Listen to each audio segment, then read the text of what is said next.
Anda lebih melihat sejarah ketika perjuangan fisik ya? Iya. Bukan ketika Presiden Soeharto menjabat jadi presiden. Saya kira harus melihatnya kepada perjuangan fisik.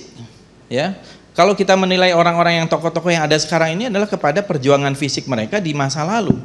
Oleh karena itu Pak Kasman Singodimedjo, Ketua BKR yang pertama, bukan yang pertama dan pendiri BKR, Badan Keamanan Rakyat, sangat layak menjadi pahlawan nasional. Karena tanpa yang namanya Kasman Singodimedjo tidak akan ada ABRI, tidak akan ada TNI. Walaupun kemudian belakangan dia terlibat mungkin ya, dan ini perlu dikaji di dalam PRRI. Gitu. Jadi menurut saya kita harus melihat apa jasanya. Ya, karena kalau kita fisik balik lagi ke 45 sampai 50, banyak sekali yang harus kita kasih pahlawan nasional. Justru sejauh mana perannya?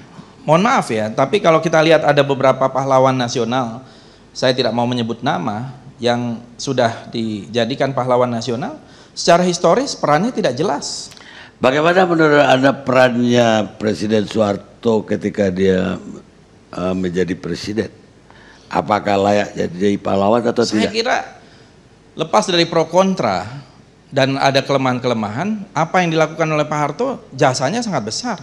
Inflasi yang diterima oleh pemerintah Orde Baru di awal luar biasa, ratusan persen, hanya dalam waktu singkat diubah.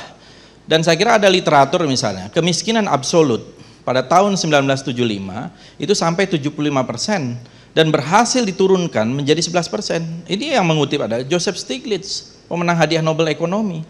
Jadi jelas pernah mencapai swasembada pangan dan sebagainya. Lepas adanya korupsi, sekarang juga ada korupsi kok, ada kolusi kok.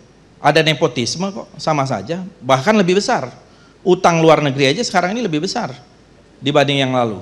Ya, jadi apa hebatnya, gitu ya? Kalau kita lihat bagaimana inflasi di zaman itu, yang bahkan terjadi devaluasi dari 1.000 menjadi 1 rupiah. Saya kira pemerintah Orde Baru menghadapi pertumbuhan minus di awalnya, kemudian bisa menghasilkan pertumbuhan cepat dalam rangka 1-2 tahun menjadi 12% pada awal itu. Tapi bagaimana Anda menanggapi ada, ya katakanlah ada korban-korban 1965 ketika beliau baru menjadi presiden? Kalau itu kan saya kira perdebatan lain yang bisa panjang ya Pak. Iya, enggak, maksud saya banyak artinya setelah itu ada kejadian-kejadian yang lain lagi. Kalau boleh saya lihat begini, Tritura itu 3 tuntutan rakyat. Itu terjadi sebelum terjadinya Super Semar. Itu pada bulan Januari. Mahasiswa yang turun, bukan siapa-siapa, bukan tentara, bukan negara, karena negara ketika itu tidak, mahasiswa dan rakyat, ya, tergabung dalam KAMI, KAPI dan sebagainya, turun ke jalan 3 tuntutan rakyat. Pertama adalah pembubaran, ya urutannya kira-kira pembubaran PKI, kemudian juga ada penurunan harga pokok, ya, lalu retooling kabinet Dwi Korah atau pembubaran kabinet Dwi Korah. Jadi tuntutan-tuntutan itu jauh lebih hebat ketimbang di tahun 98 kalau kita lihat ke belakang, ya. Berbulan-bulan panjangnya luar biasa ketika itu, sehingga sampai lahir satu Super Semar pada tanggal 11 Maret 65, kemudian 12 Maret 1965 langsung ada keputusan, ya, waktu itu oleh Pak Harto sebagai penerima mandat Super Semar membubarkan Partai Komunis Indonesia dalam rangka untuk melakukan revitalisasi terhadap keamanan dan ketertiban ketika itu yang sudah sangat konfrontatif. Nah, kalau kita lihat apa yang terjadi yang sekarang ini diperdebatkan soal pembantaian itu, saya kira ini perdebatan yang lain. Tahun 48 PKI ini kan memang dari dulu sukanya memberontak. Kenapa? Karena itu ajarannya. Revolusi, merebut kekuasaan. Merebut kekuasaan itu adalah rukun komunisme. Dan pada waktu 45, Partai Komunis Indonesia kan tidak ada di situ. Itu Soekarno-Hatta. Bahkan Soekarno waktu itu tahun 48 mengatakan, pilih Soekarno-Hatta atau pilih musuh PKI. Dan tegas waktu itu Bung Karno mengatakan itu tahun 48. Banyak yang dibantai ketika itu, terutama adalah ulama-ulama NU di Jawa Timur, kemudian juga termasuk bapaknya Hari Suhud, ayahnya Sri Bintang Pamungkas, Sri Edi Swasono, karena sebagai ketua pengadilan dan sebagainya. Jadi kalau kita lihat itu, tahun 65 tidak bisa dipisahkan dari tahun 48. Ya, ini menjadi satu masalah konflik horizontal yang tidak selesai ketika itu. Baik,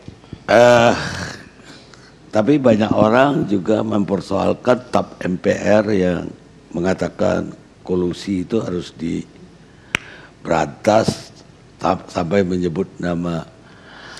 Saya kira Pak Karni tadi sudah mengatakan sendiri, itu kan normatif. Kita sepakat korupsi, kolusi, nepotisme harus diberantas. Siapapun, termasuk apakah itu mantan Presiden Soeharto, kalau sudah diperiksa dengan azas praduga tak bersalah. Tetapi di dalam proses pengadilan ketika itu, kan tidak bisa dilanjutkan karena kesehatan dan lain-lain.